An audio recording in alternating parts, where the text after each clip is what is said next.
Magluluto tayo ng biryani rice ngayon. Dumating na yung order ko galing sa Shopee. Biryani rice, yung brand niya Lalquila. Gagawa tayo ng biryani rice. Ngayon, hugasan natin. Kalahati lang muna yung gigamit ko.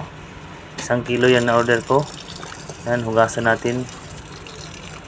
Ang 2 beses natin pahugasan. Yan. Hugasan ulit.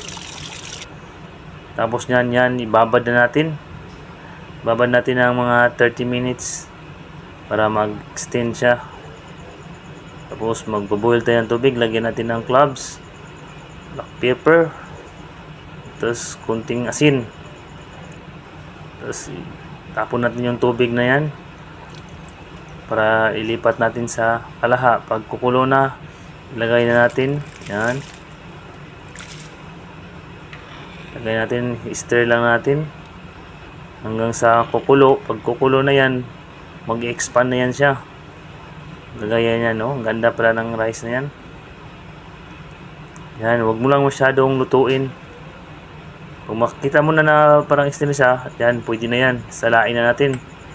Tapos ilipat natin. Tapos prepare tayo ng onion, yung garlic natin, tapos ginger, tapos fresh tomato, and then chili. Tapos isi-slice natin. Yan na yon, naka-prepare na, nakahiwa na. Tapos gagamit tayo ng manok na leg and thigh. Yan, gagamit din tayo ng biryani masala galing Afghanistan. Tapos biryani powder. Yan, mag-gisahin na natin. Unahin natin yung manok. Pag golden brown lang natin. Instead na hiwain, binuo ko lang. Tapos balik ka rin lang saglit hanggang sa mag-brown. Pag mag-brown na, pwede naman na tanggalin natin. Yan, tapos pag tanggal yan, yung mantika na yan, yun yung gamitin natin ng panggisa. Yan, unahin natin yung onion hanggang sa mag-golden brown siya o lalabas yung amoy ng onion. Tapos lagay natin yung ginger. Yan, mix lang. Saka garlic. Lagay na rin. Hanggang sa mag-light na. Yan, pwede na. Lagay natin yung tomato at saka yung chili.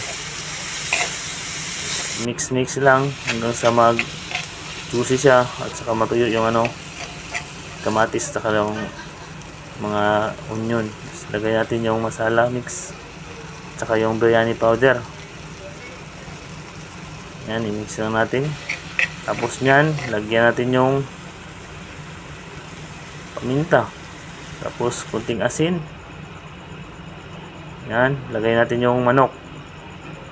Babad lang muna natin na ng 30 minutes hanggang sa maluto siya. Tapos pwede natin baliktarin kung magluto na, mga 15. Lutuin natin siya ng 30 minutes pero baliktarin natin ng every 15 minutes. Maluto na, separate mo na siya. Yan, pwede na yan. Tanggalin mo yung isang manok. Tapos first layer, yung kanin. Yan, hindi pa masyadong luto yung kanin, pero lutuin natin yan dyan. Kanin na naman. Tapos lagyan ng sauce. Tapos kanin ulit, yung sikal na area. Ganyan lang proseso. Sauce na naman ulit, tapos kanin. Lagay natin yung panglawang paa ng manok. Tapos kanin na naman. Pangatlong layer. Ganyan lang proseso. Yan. Yan yung natin. Ganda ng kanin, no? Mix mo lang. Tapos lagyan na ulit ng kanin. Yan.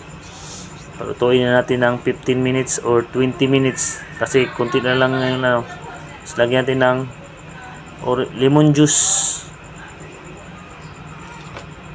para maglasa siya. Tapos tatakpan natin. Balikan natin ng 15 minutes. Luto na yan. Serve na natin. Yan. Ganyan yung resulta. Tapos yung manok niyan, iniwa ko na lang sa taas. Yan.